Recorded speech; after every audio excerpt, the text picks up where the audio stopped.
So, you're ready to leave Vaughan. Here's what you need to know first.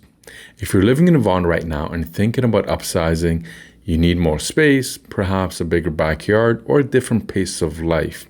You're not alone, because there are many Vaughan homeowners that are having the exact same conversation right now in 2026. But here's what I keep seeing. People leave with a plan that looks great on paper, and then 6 months later, they're dealing with costs and compromises they never saw coming. So I'm going to walk you through the 4 most common destinations that Vaughan upsizers are targeting right now. I'm going to be honest about what's actually waiting for you in each one. Hello, my name is Ali, and welcome back to the channel. I run a real estate team here in the city of Vaughan, and we're lucky enough to help many families buy and sell in this market every year. We follow the market trends, what buyers and sellers are doing, and try to bring that to you in the form of honest advice and information through these videos. If you find this useful, please like, subscribe, and share it with somebody else. And if you'd like to work with us, you can book a call with me directly in the first link down in the description. Now let's get into the video. The first market is Queensville and East Gwillimbury. It's farther north, but at what cost? From Vaughan, Queensville and East Gwillimbury feel like a natural step.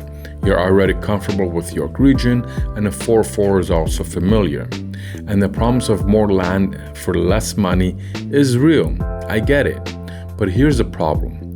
These markets saw corrections of up to $300,000 or more from their pandemic peaks, and the correction may not be finished yet. Buyers who drove these prices up were chasing space at any cost, and many are now trying to get out. What drove the correction, you ask? Well, no meaningful transit, no GO improvements that changed the commute math, and the return to office mandates that turned a manageable drive into a 2-hour daily grind. If you work in Vaughan, the 400 series highways, or anywhere south, this is worth running carefully. Your commute from Vaughan is already workable. Going further north for a bigger house could mean trading convenience for square footage, and also absorbing negative equity risk on top of it. My honest take, if you generally have a 10+ year time horizon and a stable income, this might work. But don't expect appreciation to bail you out anytime soon. Go in eyes open.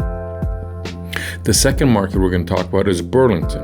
It's beautiful, but the carrying cost will surprise you. Burlington consistently tops the list for Vaughan upsizers looking for lifestyle change. Lakefront access, established neighborhoods, great schools, and coming from Vaughan, it feels like a meaningful upgrade. The problem is that Burlington's carrying costs have become generally hard to ignore. Property taxes here have increased by roughly 25% over the past 4 years. That's well ahead of inflation. And so when we compare that to the city of Vaughan, where property taxes have only gone up by approximately 6% over the same time period, this is a significant difference. And to illustrate, here's a chart of property taxes from 2023 to the current year of 2026, and the increases year after year. Now combine that with carrying costs that can run 20% higher than our comparable York Region properties, and the math starts working against you pretty fast. You're leaving a market you likely know well, paying relatively the same mortgage, more in property taxes, and more in overall carrying costs on an asset that isn't necessarily building equity faster than you would have left behind. My honest take on Burlington, run the full carrying cost comparison against your current Vaughan situation.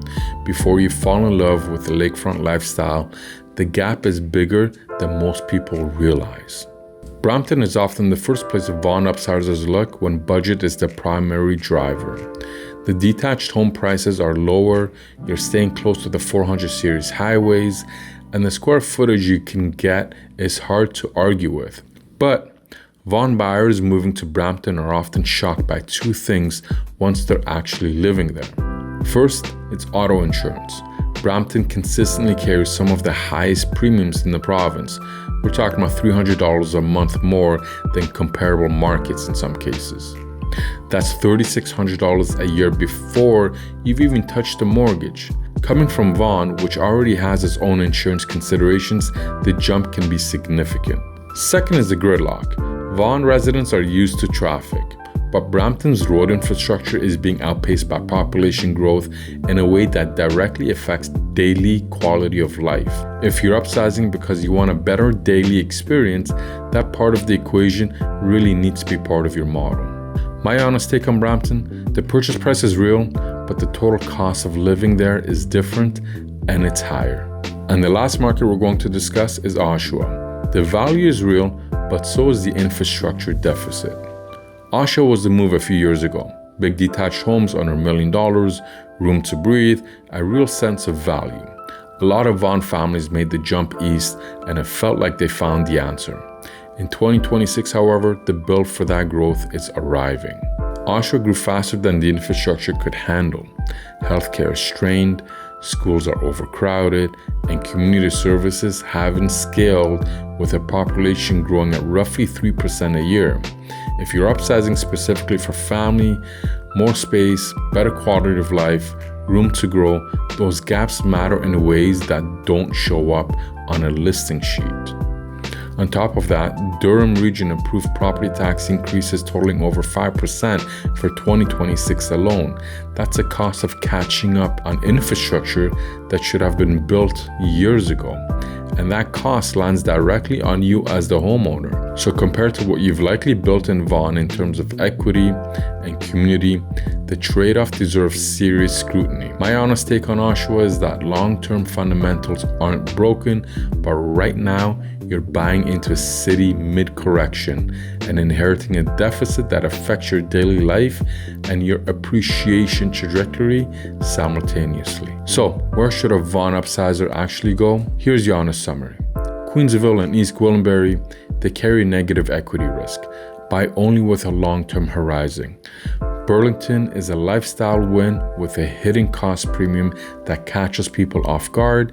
Brampton's sticker price misleads you on the true cost of living there, and Oshawa gives you value, but you're inheriting an infrastructure lag that affects your daily life. Now, having said that, none of these markets are permanently off the table.